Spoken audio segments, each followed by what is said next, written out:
What if the Wali al-Amr commands a bid'ah? What about it? So what's the question?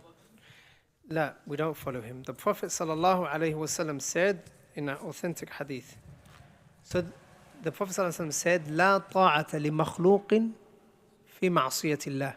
There is no obedience to the creation when it goes against the commandments of Allah subhanahu wa ta'ala. So if the Wali al-Amr commands with a bid'ah, and we're going to finish it with this question. If the Wali al-Amr, leader of the Muslims, if he commands with a bid'ah, then we don't follow him, because the Prophet said we can't follow him. If he commands with something that is haram, then we can't follow him in that. These two. If he commands us with something that is wajib, then we have to follow him, something that is compulsory.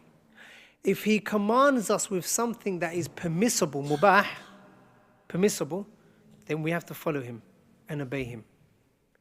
Lakin we cannot obey him in that which is haram. However, having said that, we can't obey him in that thing that is haram.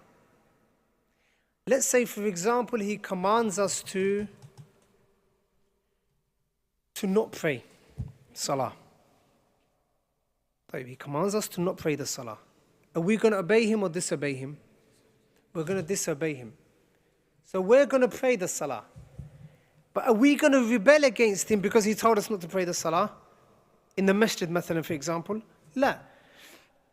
So the fact that we contradict him in that command that he does, that telling us to do haram, we contradict him in that, but it doesn't mean, it doesn't give us a license to now what? Rebel against him. There's a difference between the two. And the people of innovation, they can't differentiate between the two.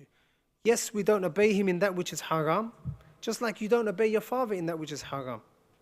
If a husband says to his wife, you can't pray for the next 3 months, is she allowed to obey him? No. Likewise, the ruler, if he says something that is haram, we can't obey him, but we don't rebel against him. Wallahu ta'ala a'lam wa ahkam wa billahi tawfiq.